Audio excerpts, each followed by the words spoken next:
Ladies and gentlemen, how the hell are you? Well, since the last time we spoke, let's see. Liar, liar, pants on fire was in Florida going out of his mind. There's been a big issue about cannabis. And apparently, everybody has their panties in an uproar over a black Superman. So, with that being said, before we get started, I just want to say this. Today's episode is brought to you in part by Snake Productions, buddy of mine, Brad Owens, and as always, BJ Cass Advisors and Consulting. And as always, I am protected by PPA, Prime Protection Authority. Let's get this show on the road.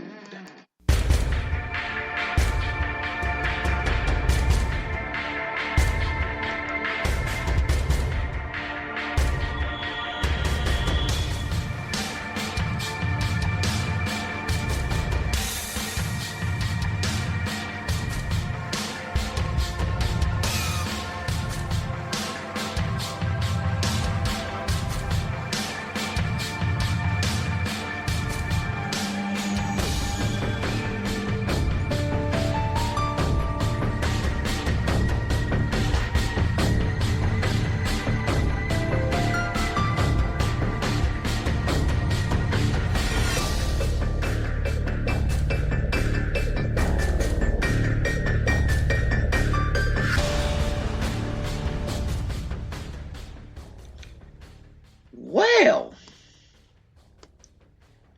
it's been a minute. Let me tell you what happened recently. Shout out to Pandora because they have picked up the podcast, which I'm very happy about. And then shortly after that, I hear about, because I got a phone call from a very good friend of mine, that apparently people's panties are in an uproar about a black Superman. Not seeing what the problem is. You know, I I thought we were in a culture to where change was good. Apparently, it's not because everyone is in an uproar about it.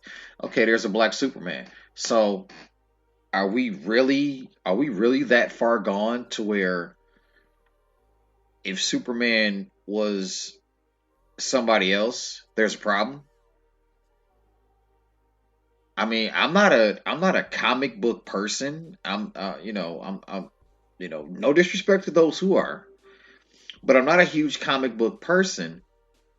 And apparently, from what I understand, everyone is in an uproar about this. I don't understand why.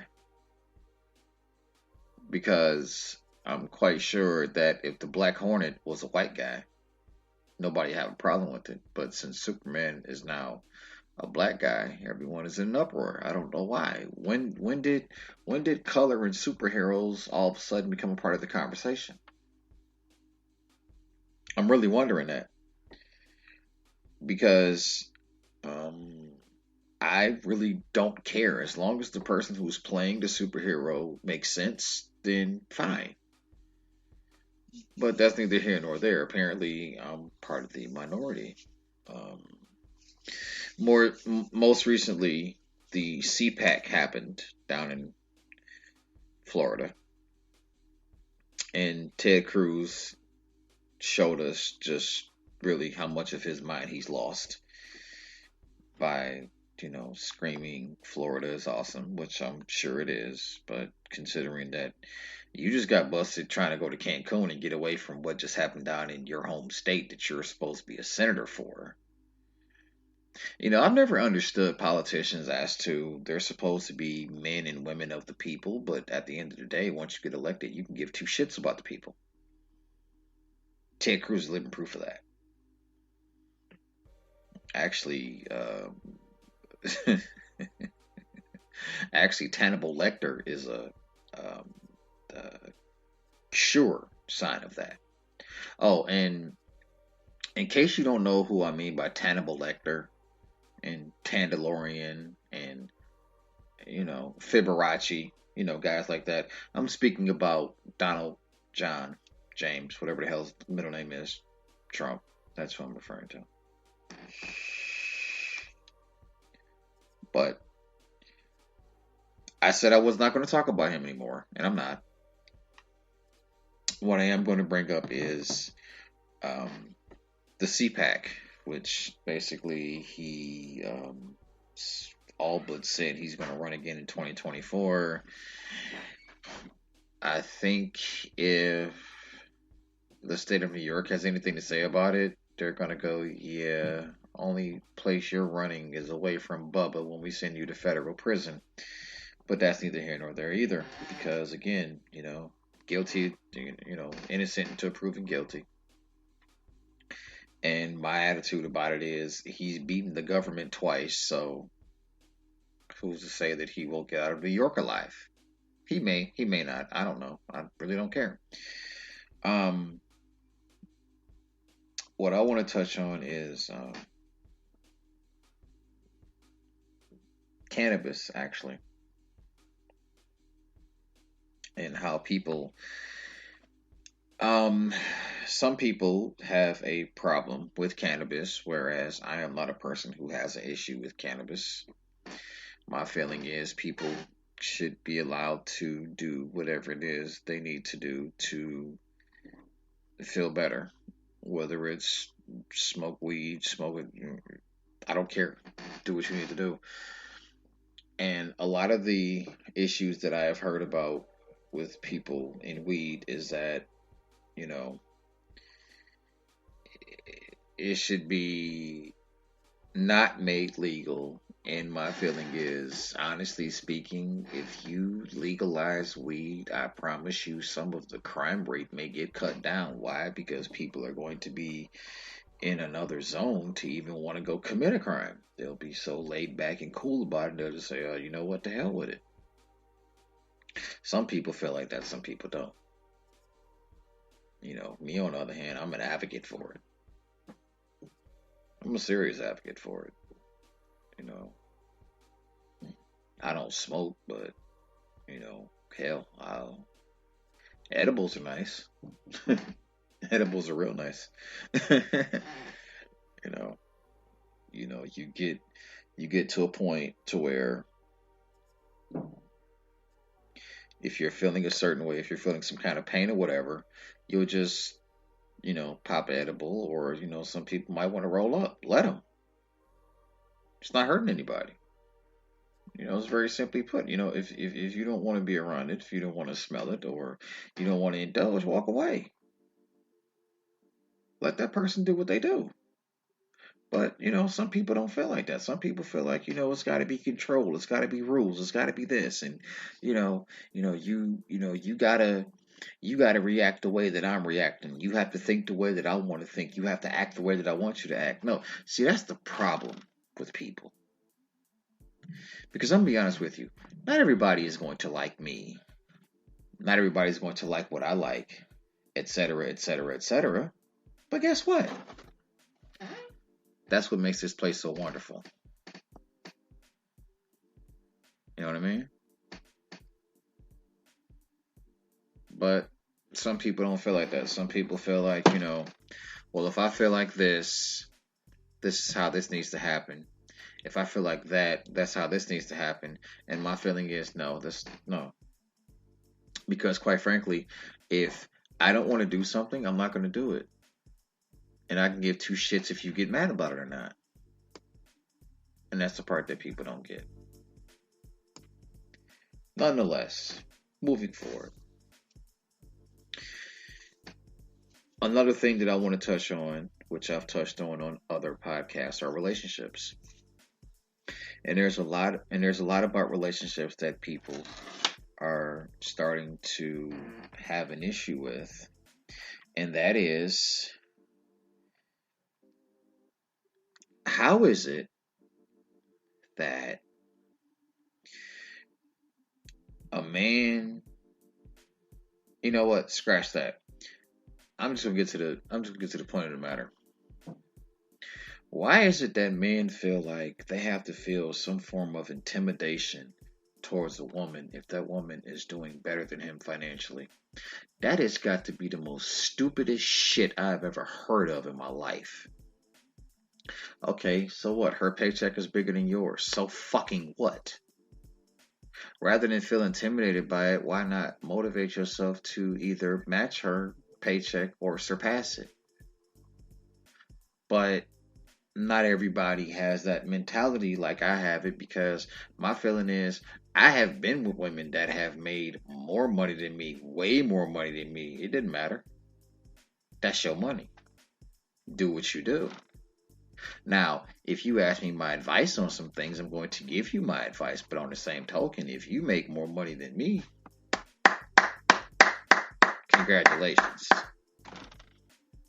Because at the end of the day, no matter how much money you make, no matter what status you are in life, no matter where you are on the plateau of being rich and being whatever, you still put your pants on the same way I do, one leg at a time. So for all of you dudes out here that needs to be wearing your women's clothes because you act just as about as bad as she does when her cycle comes on, you really need to get a clue.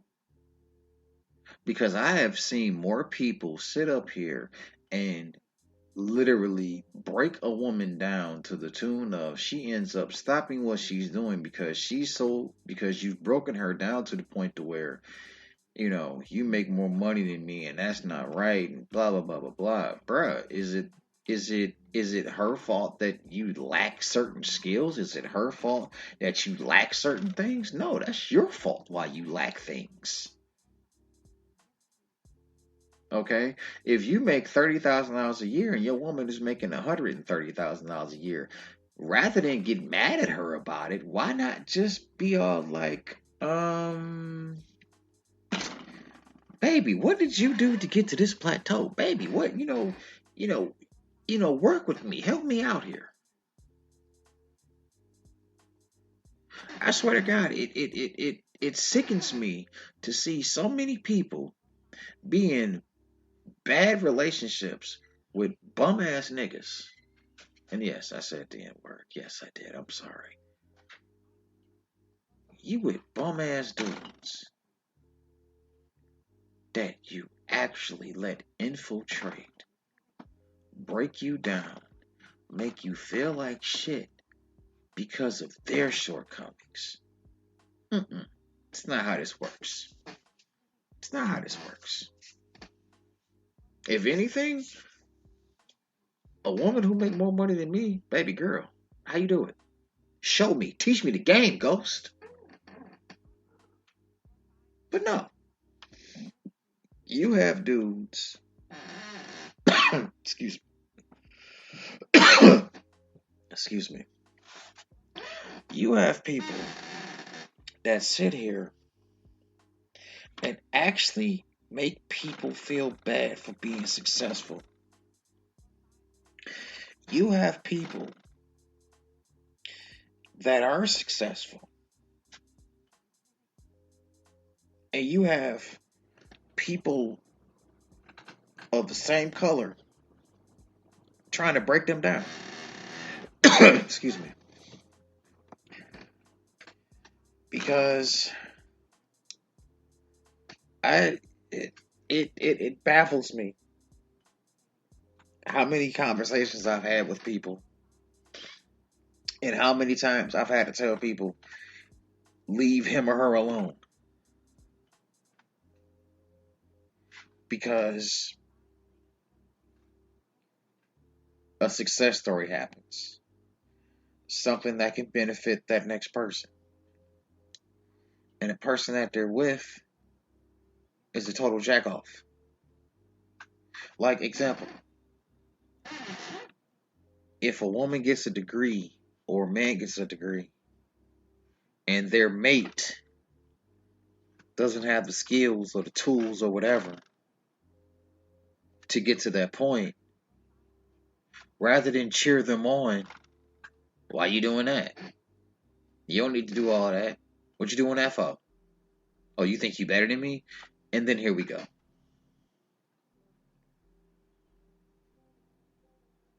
Which is bullshit.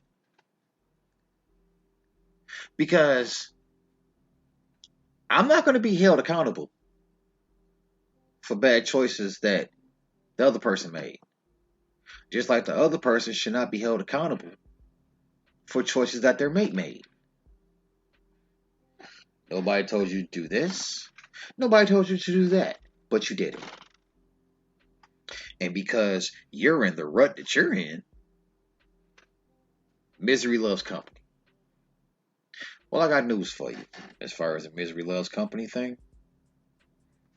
Misery may love company, but I can't have no company. Not while my mama not home.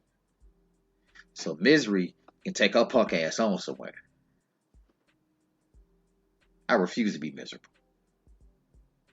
Nobody's gonna make me miserable. Nobody should make you miserable. Nobody should make anybody miserable. Because my feeling is, if you want to be miserable, be by your fucking self. Be by yourself. You know, if you meet somebody and they shit is together, this is what you do.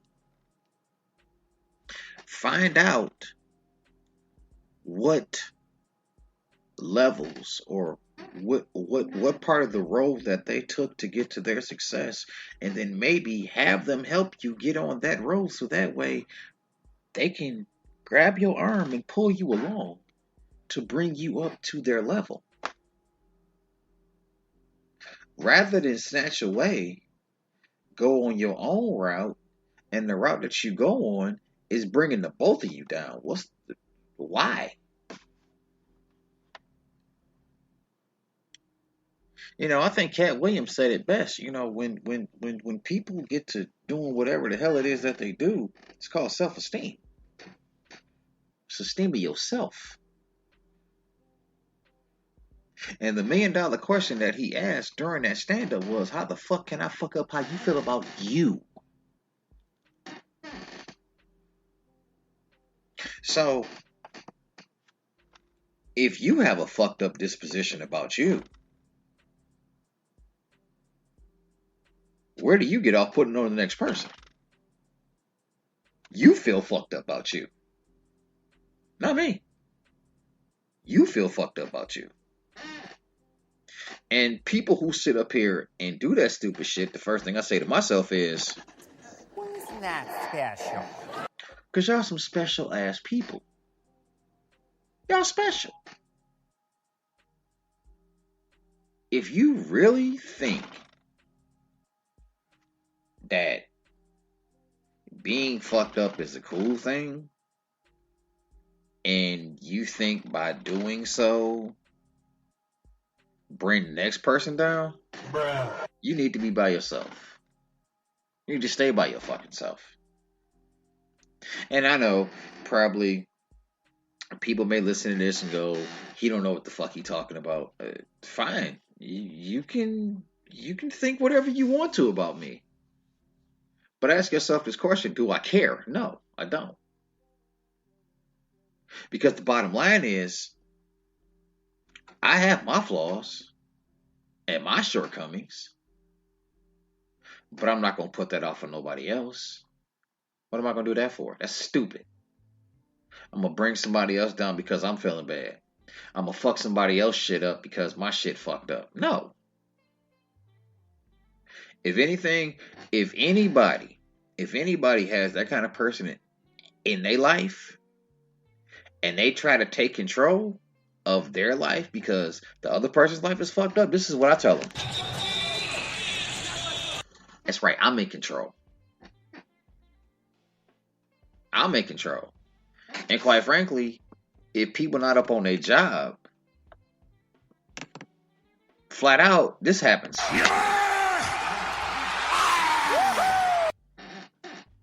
So, be on your job and support your people. Because please believe, if you're not on your job and you're not being supportive of that person that may be doing better than you, guess what's going to happen? You're going to get replaced. And then once you get replaced, the day you get served your notice, it's gonna be the towel gonna get thrown in, then it's over with. And then you back over your mama house, you back in your mama basement or grandma basement, whatever the case may be. And yeah, before y'all even get to running off at y'all fucking mouth talking about some, oh, he just talking about this or talking about that. And I'm talking about male and female, because guess what? Equally, male and females, men and women equally are fucked up. And it don't matter what color you are. In some regard, everybody got a little fucked up in them. And that's the conversation nobody wants to talk about. Because, see, the truth of the matter is, a lot of people got life fucked up. For real. And the sad part is, they don't realize it. And then the people that don't realize it, guess what happens? They find out the hard way that I'm fucked up. Because what happens is you end up losing. You end up losing everything you work for. You end up losing friends. You end up losing family, your job, your career, money, whatever the case may be.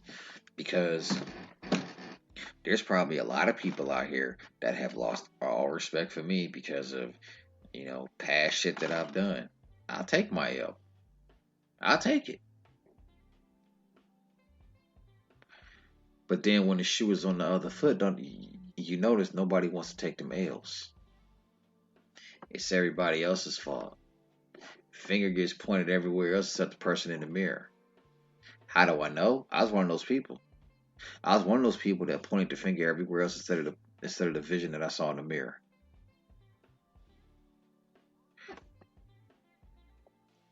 And that's the part where people really need to look around them. Because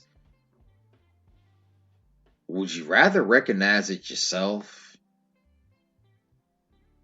or would you rather have somebody bring it to your attention, to your face?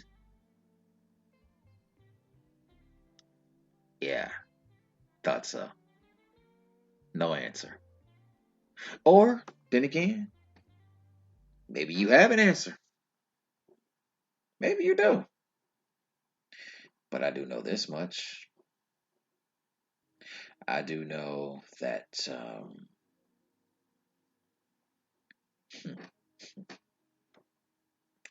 it only takes one person when you're high up on your horse to bring you back down to reality. And when that person does that, that's the person you get pissed off at quickly. You ever notice that? You ever notice when someone close to you is on a certain level and running off at their mouth like everything is hunky-dory, like they the shit, like everything they got going on is just way better than you, and then all of a sudden, in the midst of their ride, in the midst of that high, here comes the one person that can bring them back down to ground zero and separate the forest from the trees and let them know that, at one point you didn't have any of this. At one point none of these opportunities came. And now that they're here, the last thing you want to do is look down your nose at somebody. I've had that happen to me. I've had people that I've helped get them to a certain plateau and then look down their nose at me like I wasn't shit. But then that same person, months later, lost everything. And what was the first thing they did? They came sniveling and crawling back. You know what I did? Fuck you. Get away from me. Because I'm quite sure everybody hates repeating themselves. I know I do. I hate repeating myself. But shit happens. And I'm quite sure anyone that's listening to this knows they don't like repeating themselves because anytime you are addressing an adult, I mean an actual one, not a child posing as one, not a over 30-year-old child, but an actual adult, you should only have to say things once. And if the only reason why you have to say it more than once is because maybe the first time they didn't hear you, that's understandable. However, if you have to repeat yourself, it gets to a point to where you don't want to deal with that person anymore. Because why do I have to talk to an adult like a child and I have to repeat myself as if they didn't fucking hear me in the first place? It happens. And it gets annoying. It gets very annoying. It gets to a point to where you want to commit bodily harm towards somebody, but you try not to. And then later on, depending on who that person is, that person could come back and tell you some things that you may not like. Then it raises the question of forgiveness. Do you forgive this person because they said what they said? Or do you hold this grudge against them? Let me explain something to y'all. When you hold a grudge against somebody, you block your blessings.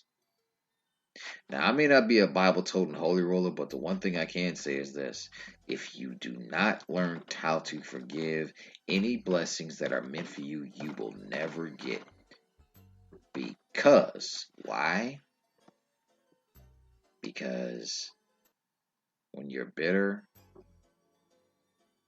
and hold stuff against people and hold grudges, let me ask you a question.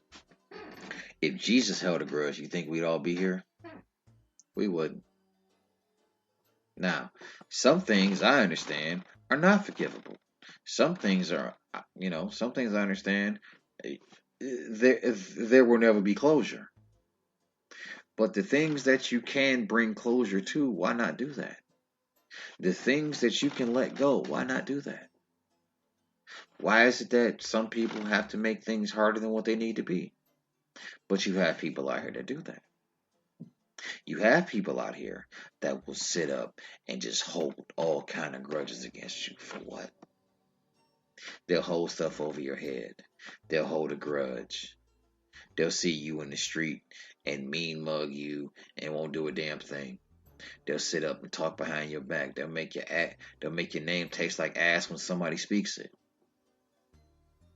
It boils down to the question of what is the point? I've never understood that. I've never understood the point of people holding fucking grudges. And again, anything that I speak of, I speak from experience. I was one of those people that held grudges. Got me nowhere.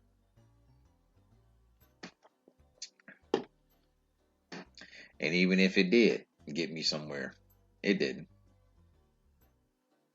Simple as that. But I'm not worried about that because I don't hold grudges. I no longer hold grudges because there's really no point in doing it. Because by doing it, if I was to be blessed with winning the Mega Millions, hypothetically, if I was to be blessed by winning the Mega Millions, I wouldn't win it. Why? Because I'm bitter. I'm bitter. I'm bitter over things that happened to me 5, 10, 15, 20 years ago. Now, like I said, some things within reason, some things you probably won't get by. Some things don't, honestly, some things shouldn't be forgiven. But the percentile of the things that should not be forgiven is very small versus the things that can be forgiven. So the question is, how long are you going to hold a grudge? Is it really that important to hold a grudge? Did someone make you that mad? Depending on what it is now, because I'm not discounting some of the reasons why people don't let things go. I'm not discounting that at all. But certain reasons, why are you holding on to it? What's the point? Is it going to make you feel better? Especially if that person is dead, because again, I'm speaking from experience. I was one of these people that would hold a grudge. There's no telling how many blessings that I've missed out on in holding a grudge. I had to let it go, and I did.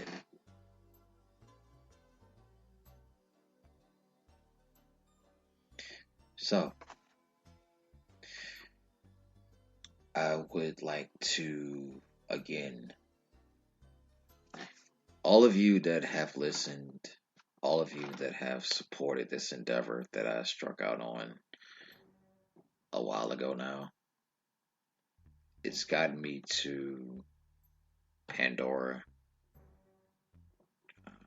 Spreaker, Apple Podcasts, Google Podcasts, Amazon. It's gotten me to a lot of platforms, and I just want to say thank all of you who have listened, passed the word, gave me words of encouragement. Thank you. Okay. Go ahead and get out of here. I will see you all next week where we will have Snake Productions on. My friend Brad Owens, he's going to talk about his thing. So until then, bless you. Love you guys. Later.